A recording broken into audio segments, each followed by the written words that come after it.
UNESCAP menyatakan, Indonesia merupakan negara dengan tingkat prevalensi disabilitas tertinggi di Asia Tenggara.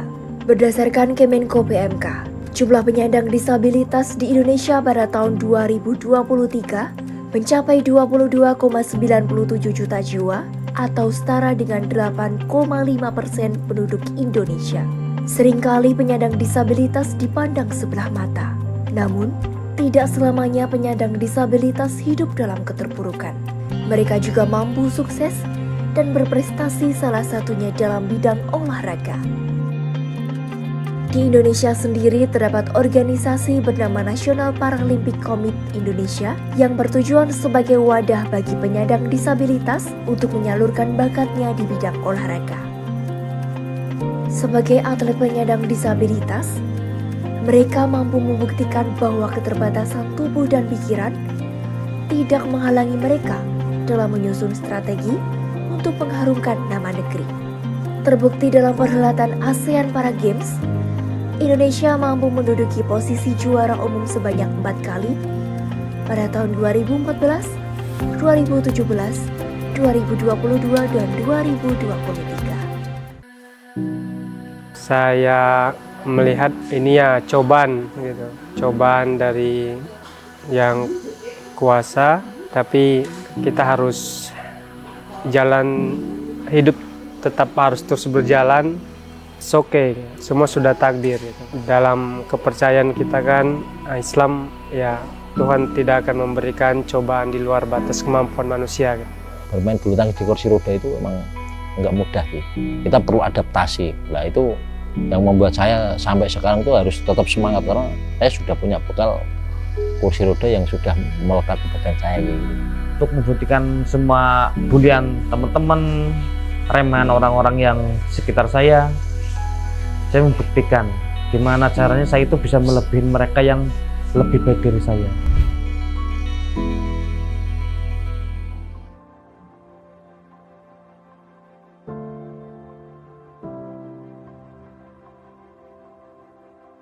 Jendi Pangabean lahir dan tumbuh seperti anak lainnya. Namun, sebuah tragedi kecelakaan mengubah seluruh hidupnya. Dengan kegigihan dan optimisme yang tak tergoyahkan, Jendi memutuskan untuk bangkit. Ia menemukan jati dirinya dalam olahraga renang. Dirinya merasa bahwa air telah membuatnya menjadi lebih hidup. Berkat usaha dan kerja kerasnya, atlet asal Palembang kelahiran 1991 ini mampu membuktikan bahwa keterbatasan tidak akan menghalanginya untuk terus melangkah menuju kesuksesan.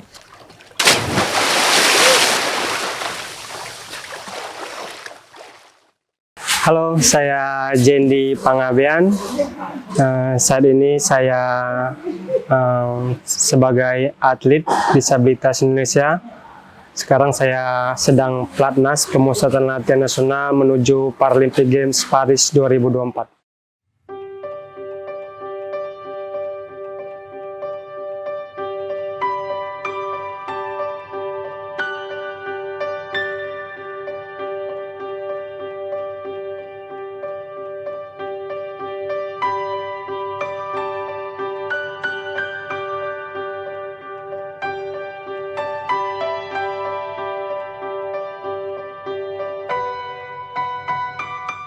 Tahun 2004 saya mengalami kecelakaan laka lantas bersama teman saya, kecelakaan sepeda motor, dan salah satu kaki kiri saya tidak bisa diselamatkan lagi dan terpaksa harus diamputasi. Kalau perasaan setelah kejadian itu ya cukup sedih ya pastinya. Tapi karena mungkin pada saat itu saya masih dibilang anak di bawah umur ya, jadi ya sedih, hanya belum terlalu kepikiran lah. Tapi lebih ke ini sih, lebih melihat ke orang tua. Mereka ya pasti sedih banget karena ya tentu anak ya.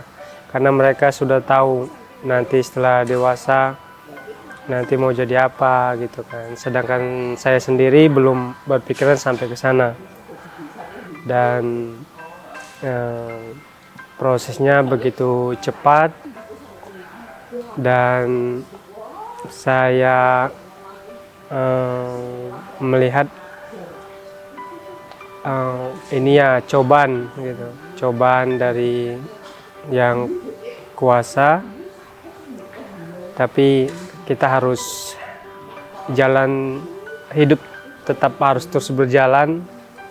Dan ya banyak motivasi buat diri saya, terutama keluarga, orang tua, mereka yang selalu mensupport saya, memberikan dukungan bahwa it's okay, semua sudah takdir gitu. Dalam kepercayaan kita kan Islam, ya Tuhan tidak akan memberikan cobaan di luar batas kemampuan manusia gitu. Dan akhirnya saya bisa bangkit sampai sekarang.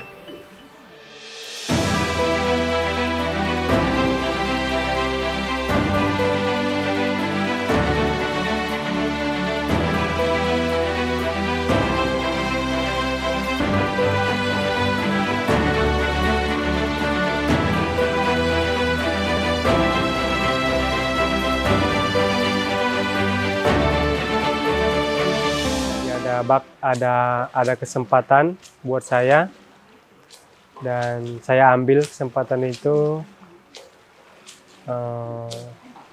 dan seiringnya berjalan waktu ya saya fokus gitu, benar-benar fokus di dunia renang. Pertama kali itu di tahun 2012,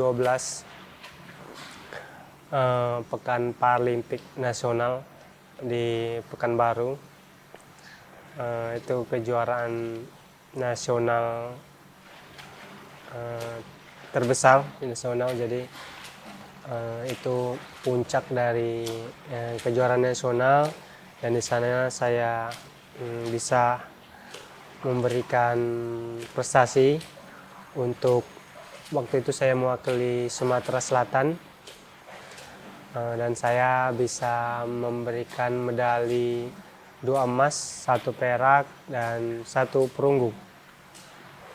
Itu awal karir nasional saya memberikan prestasi, dan itu menjadi batu loncatan juga buat saya menuju kejuaraan lebih tinggi internasional. Setelah itu saya dipanggil pelatnas untuk kejuaraan internasional pertama saya, Asian Para Games Myanmar 2013.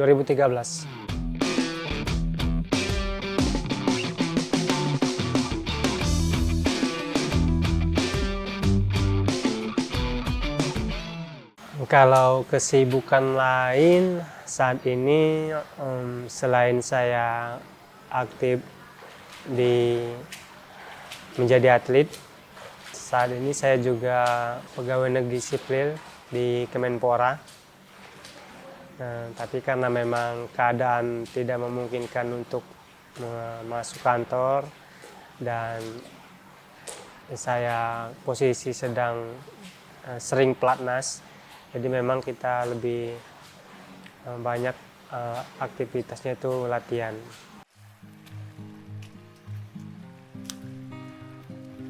Saya lahir dari keluarga yang sederhana, yang ya bisa dibilang di bawah lah gitu ya. Orang tua saya hanya petani karet, karena mayoritas di sana kan orang Sumatera itu ya berkebun, dan itu tidak cukup banyak menghasilkan uang. Saya rasa untuk sekarang ya sudah lumayan lah ya, sudah artinya sudah bisa menyenangkan kedua orang tua, keluarga, bisa memberikan pendidikan yang baik buat adik-adik saya. Seperti kalau dari orang tua sendiri ya seperti anak pada umumnya, sudah memberikan kewajiban, kayak mereka sudah pergi ke Mekah, dan sudah saya buatkan rumah, kendaraan, mobil, motor, semua. Dan untuk investasi sendiri buat masa tua mereka, karena tadi memang profesi mereka petani karet, sekarang sudah mereka tinggal menikmatin hasil karet, karena sudah lumayan saya sudah berinvestasi di karet, jadi ya untuk finansial sudah lumayan cukup.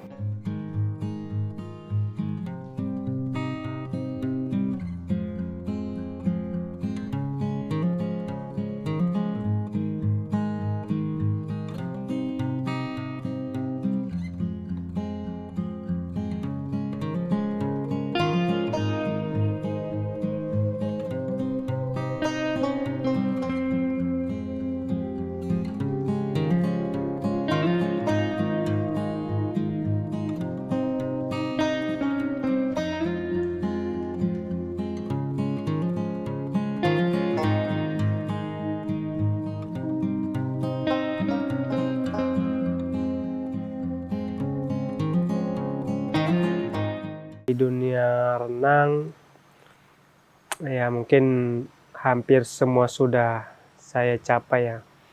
Mungkin ya medali Paralimpik mungkin itu pencapaian tertinggi. Tapi saya orangnya sekarang sudah nothing tulus, karena buat saya pencapaian untuk bisa berlaga di Paralimpik itu saja sudah luar biasa buat saya, dan ini juga menjadi yang ketiga buat saya Paralympic Games. Saya selalu berpikiran bahwa ya kalau kita pengen maju, ingin sukses, itu tidak ada yang instan, tidak ada yang mudah, bahwa pencapaian yang sukses itu harus dilakukan dengan kerja keras. Dan kembali lagi bahwa saya tumbuh dari keluarga yang bukan siapa-siapa dulu. Ketika merasa jenuh, rasa malas datang itu ya, saya selalu flashback siapa diri saya dulu. Saya bukan siapa-siapa, saya dari nol. Nah, untuk mencapai ini saya butuh kerja keras yang luar biasa, dan sangat disayangkan ketika kita harus bermalas-malasan, harus lengah dengan keadaan, dengan fasilitas yang kita miliki. Ya, itu akan merugikan buat diri kita sendiri. Makanya kita harus tetap tadi konsisten dalam hidup. Kegagalan kayaknya sering ya, karena dalam dunia atlet kan pasti ada kalah, ada menang kan dalam perlombaan. Kadang juga banyaknya gagal juga, tapi menurut saya itu bukan sesuatu yang harus disesali, karena menurut saya ya itu bagian dari proses yang selama ini saya bangun, proses yang selama ini saya kerjakan. Karena baik itu kalau saya menang atau kalah, menurut saya itu sama aja. Yang penting bagaimana proses yang kita lalui untuk menuju keberhasilan itu sendiri.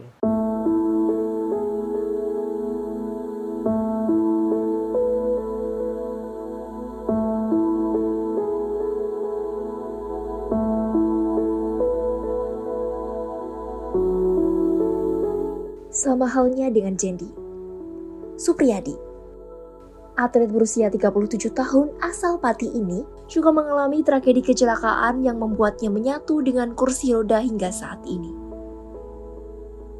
Melewati jatuh bangun untuk melanjutkan hidup, Supriyadi memulai perjalanannya sebagai atlet bulu tangkis sedari nol. Berbekal tekad dan semangat yang tak pernah padam, ia berhasil menunjukkan kebangkitannya. Di setiap ayunan raket dan pergerakan kursi roda miliknya, ia mampu menaklukkan segala rintangan yang ada di lapangan. Di usianya yang sudah tidak lagi muda, berbagai prestasi baik di tingkat nasional maupun internasional berhasil ia torehkan. Awalnya itu saya ketemu sama temen,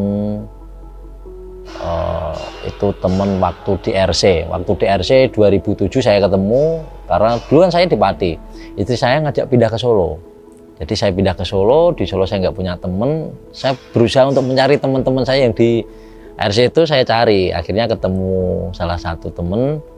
Akhirnya di situ saya diajak untuk berolahraga. Ayolah kita olahraga. Waktu itu masih di voli duduk sih. Tapi di situ saya sudah mencoba melihat peluang. Peluang apa sih yang bisa saya geluti lebih bagus, peluangnya itu lebih bagus. Di situ saya melihat di bulu tangkis kursi roda. Karena satu, harga kursi rodanya juga lumayan mahal. Kalau untuk pemula dia mau berlatih itu pasti terkendala di kursi roda. Kebetulan saya tuh tukang las ya. Saya membuat desain, melihat dari YouTube itu membuat kursi roda sendiri. Ya seala kadarnya sih. Dari pipa-pipa bekas saya sambung. Akhirnya saya berlatih di situ. Berlatih di kursi roda, bulu tangkis kursi roda itu. 2016 saya masuk ke Pada. Kebetulan saya dipegang Mbak Ambar, di pelatih Jawa Tengah. Ya di situ saya diarahkan untuk bisa bermain bulu tangkis kursi roda. Awalnya harus penguasaan kursi roda. Setelah penguasaan kursi roda baru pukul-pukul itu. Intinya kita harus menguasai di kursi roda dulu, karena kursi roda itu adalah pengganti kaki kita. Kita harus tahu kemana langkah kita ini akan kemana. Ya, kursi roda itu harus bisa menggantikan itu. Itu sekitar 3 tahun baru benar-benar saya menguasai kursi roda. Udah kayak kaki sendiri. Jadi pikiran saya mau kemana, kursi roda itu mengikuti arah pikiran saya itu secara otomatis.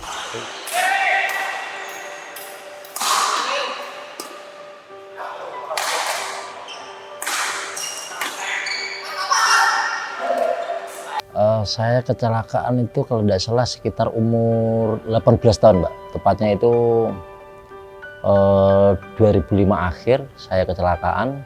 Itu karena saya lahir di Pati, saya besar di Pati, saya kecelakaan di Pati. Jadi saya itu pagi ngondektur bis, siang mau pulang kerja itu saya mengalami kecelakaan. Dan di situ saya kecelakaan jam 12:30, saya langsung dibawa ke rumah sakit. Akhirnya dirujuk sampai ke rumah sakit Kustati Solo. Di situ memang kaki saya akan diusahakan untuk bisa disambung, tetapi nggak bisa disambung karena sudah lebih dari 4 jam katanya seperti itu sih. Itu nggak bisa disambung. Saya kecelakaan jam 12:30 siang. Itu jam 2:30 sore sudah ada teman-teman yang melayat saya. Dikira saya itu sudah meninggal karena ada goresan di kepala, akhirnya keluar darahnya. Itu dikira kepala saya itu pecah. Ya, tapi masih alhamdulillah sih masih diberi kesempatan, diberi umur panjang yang sampai sekarang ini.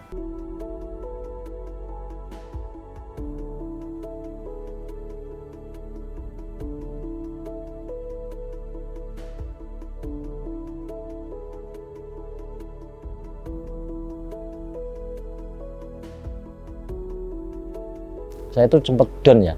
Jadi saya down itu sekitar 7 bulan. Saya nggak mau keluar rumah juga malu. Yang awalnya ke sana ke sini, katakan saja nggak ada kendala, terus itu ada kendala, saya malu. Terus saya pengen punya kaki palsu. Jadi pengen punya kaki palsu. Akhirnya saya masuk ke RC Jebres Solo. Itu saya di situ diberikan kaki palsu. Saya ambil keterampilan di situ. Saya ambil keterampilan di elektro. Pulang kampung, saya malah buka servis kayak mesin cuci, kulkas, terus mesin air, pompa air itu ya. Membuka itu, terus 2009 saya menikah, karena pekerjaan yang saya geluti itu nggak cukup untuk kebutuhan rumah tangga saya. Akhirnya saya ikut ngelas ke tetangga. Saya ngelas ke tetangga, ikut belajar ngelas, berjalan-jalan sampai sekarang masih saya jalankan pekerjaan saya sebagai tukang las. Terus kemarin diberi kesempatan, saya menang, terus dapat bonus, saya pakai beli tanah, saya buka bengkel. Jadi saya di rumah ada apa ya istilahnya, ada karyawan lah, ada karyawan. Kemarin sempat 3 orang, karena ini rada sepi, sekarang 2 orang. Jadi di rumah emang saya khususkan untuk sementara ini saya khususkan untuk di Vespa. Jadi restorasi Vespa, tapi restorasi khusus ngelas sih, sama center body, press center body Vespa.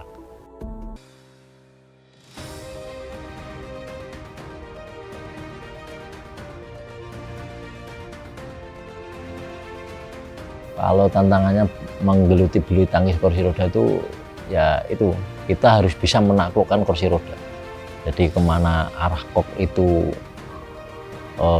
kita bisa harus secara refleks kursi roda ini harus bisa mengikuti kemana arah kok itu. Tapi kalau untuk menahan cemesan, kita mau nyemes, kita mau ngecop, itu saya rasa sama sih, hampir sama pemain-pemain bulu tangkis yang non-disabilitas. Cuman perbedaannya mereka bisa berdiri dan saya hanya bisa duduk di kursi roda. Ini pengalaman pertama saya bertanding yang di ajang nasional, itu Peparnas Bandung. Peparnas Bandung itu 2016 Peparnas Bandung. Itulah pertandingan pertama saya berlatih bulu tangkis, dan di situ alhamdulillah saya mendapatkan medali perak double putra. Terus 2017 saya mengikuti Asian Para Games di Malaysia, yaitu yang pertama kali di internasional. Ya saya sempat set awal sempat mimpin sih, tapi akhirnya fisiknya masih kalah juga sama pemain Thailand. Jadi ya belum mendapatkan medali apa-apa di Malaysia. Tapi ya kalau menurut saya sendiri, saya baru latihan 1 tahun sudah bisa laber set, itu saya sudah senang, karena itu pengalaman yang mungkin sangat berharga buat saya untuk menambah semangat ke depannya. 2022 Asian Para Games Indonesia tuan rumah. Waktu itu di Solo, saya main di nomor single sama double putra. Double putranya saya mendapatkan perak, terus singlenya saya perunggu. Lalu yang 2023 bermain di Kamboja, Asian Para Games Kamboja, singlenya saya dapat emas, doublenya saya mendapatkan perunggu. Nah, itu saya merasa seneng banget ya, karena dari situ prestasi saya meningkat sampai saya 2023 Kamboja saya bisa mendapatkan emas.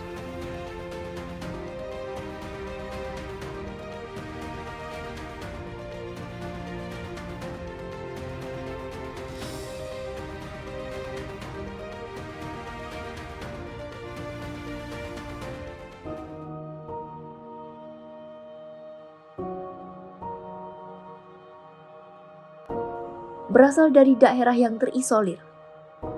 Tersembunyi sebuah kisah perjuangan dan keberanian seorang atlet blind judo kelahiran 1998 yang berhasil mengangkat derajat keluarganya. Fajar tumbuh besar di sebuah keluarga sederhana yang harus berjuang keras untuk memenuhi kebutuhan sehari-hari. Namun dalam penglihatan yang terbatas, ia menemukan cahaya baru dalam judo. Perannya sebagai kepala keluarga semakin memotivasinya untuk berjuang lebih keras, mengatasi segala keterbatasan, demi memberikan kehidupan yang lebih baik bagi keluarga kecilnya. Asal mulanya saya jadi masuk tunanetra itu dari kecil, Mbak. Asal mulanya itu jatuh dari jembatan. Itu sekisaran umur 6 tahun. Kelas 1, kelas 2 SD lah itu. Terus habis itu kan, habis jatuh, terus dari orang tua itu kan tidak terlalu mengetahui ya Mbak, ada benturan ke apakah kan nggak tahu. Jadinya itu dari kelas 2 sampai kelas 3 pertengahan itu nggak ada tindakan. Jadi saya itu sama orang tua saya itu mengamati saya tulisan itu dari kelas 3 kan mulai ada yang apa namanya itu nggak lurus, nggak di atas garis gitu loh Mbak. Itu mulai ketahuan di situ. Nah, mulai dari situ orang tua saya itu cobalah ke rumah sakit. Di rumah sakit apa itu ternyata yang kena itu retina. Ketika kecil itu ada fase namanya buli ya Mbak. Lah ketika itu ya beragam sih Mbak, namanya anak kecil bulinya macem-macem. Ada, kita kan anak kecil ada mainan kayak kelereng. Ketika kita main kelereng saya nggak kelihatan, di situ ada kata bulian gitu. Ketika ada sesuatu yang saya nggak bisa ngeliat, teman-teman ngeliat, keluarlah bulian itu. Untuk menanggulangi itu semua saya itu ya cuman menerima sama membuktikan Mbak.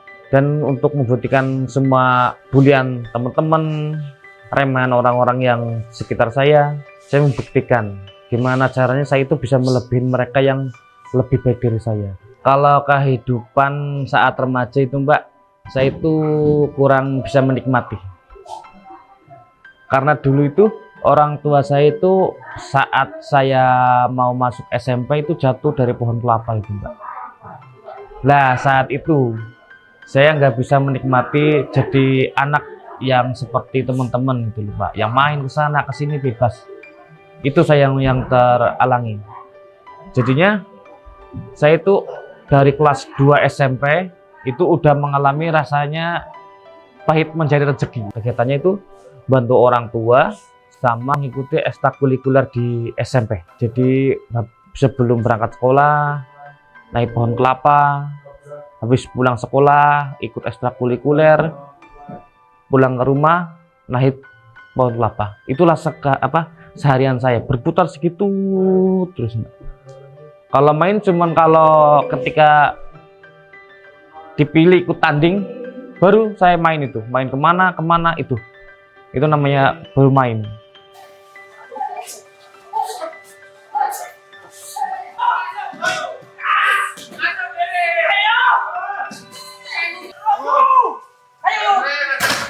Itu saya asal mulanya itu dari KONI Mbak.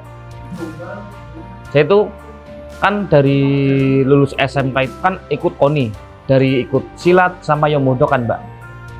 Lah saya kan udah terjun di dunia bela diri. Lah saya bertanding ke beberapa tempat. Terus kan teman-teman dari pelatih, dari ketua KONI kan ngerti saya mempunyai kekurangan gitu. Terus disampaikanlah ke ketua NPC Kebumen. Habis itu saya dipanggil Mbak, dipanggil suruh ikut latihan di stadion. Pertama itu saya nggak nyangka Mbak, nggak nyangkanya itu saya gabung ada beberapa ya yang daksa, tunarungu, tuna bicara, ada beberapa gitu loh Mbak. Saya pertama itu kaget Mbak, lah ini saya suruh ikut olahraga apa? Lah terus saya tanyalah ke ketua NPC itu, ini olahraga apa ya Pak? Gitu. Ini olahraga difabel Mas. Lah saya itu baru tahu dari situ saya baru tahu ada olahraga difabel. Di situ saya ditawarin jadi atlet. Pertama bukan atlet judo Mbak, atletik pertama. Tapi dari ketua NPC Kebumen itu tahu saya basicnya di bela diri. Nah terus disampaikanlah ke pengurus Jateng. Nah dari pengurus Jateng itu diusahakan saya dimasukin di Beling Judo buat persiapan Peparnas Papua. Di balik semua itu ada kisah tragisnya, Mbak. Kisah tragisnya itu dari saya itu ikut Porprov.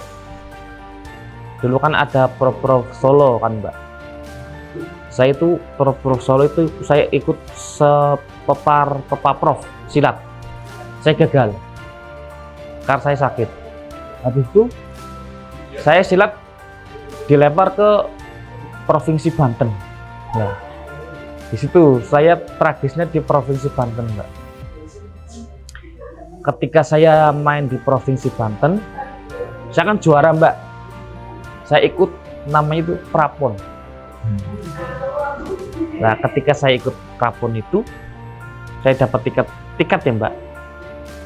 Nah, dapat tiket di sana, saya dikatakan nggak bisa ikut karena saya bukan pribumi asli sana. Gitu.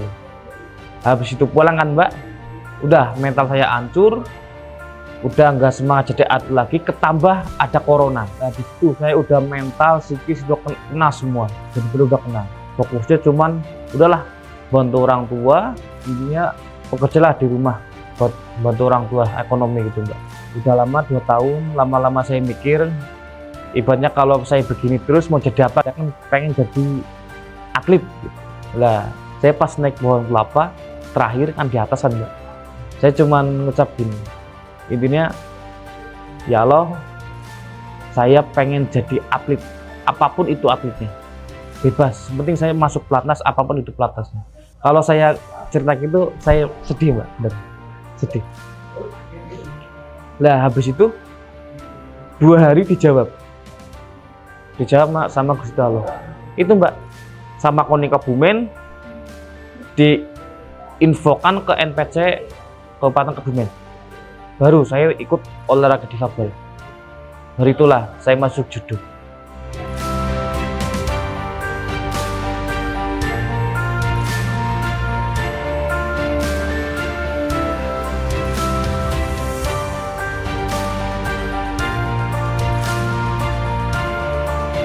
Kompetisi itu Grand Judo saya itu mengikuti pertama itu Peparnas.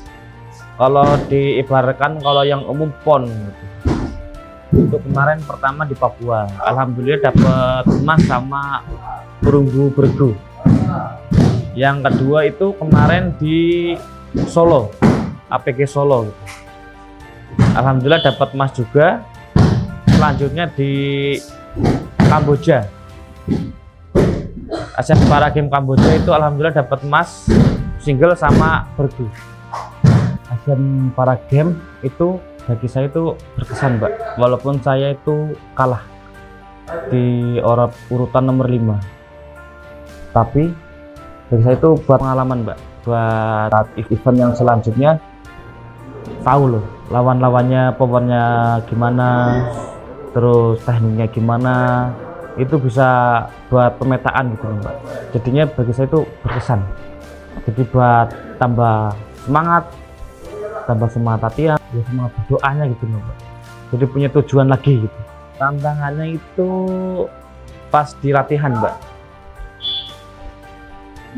Ketika kita latihan di luar dojo itu kan di lapangan itu ya, Mbak. Kita kan ada yang total, ada yang longsen gitu kan ya, Mbak. Kan ketika kita latihan gitu kan ada kayak sprint gitu kan. Kalau sprint itu kan nggak dibantuin sama guide-nya. Jadi gimana caranya itu kita harus fokus dari arahan guide. Contoh kita lari ada yang nempukin, ada yang teriakin.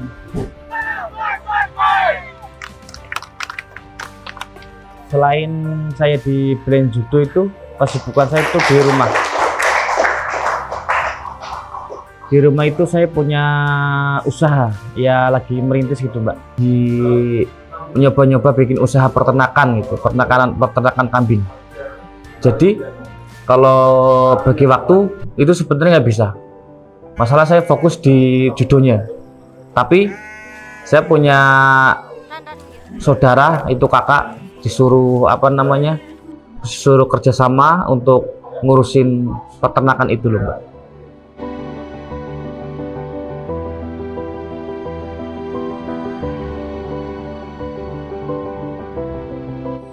Dalam dunia olahraga, tidak ada batasan yang tidak bisa tembus. Jendi, Supriyadi, dan Fajar adalah 3 sosok luar biasa yang berhasil melampaui keterbatasannya. Mereka mampu membuktikan kepada dunia bahwa keterbatasan bukanlah hal yang mustahil untuk dilampaui.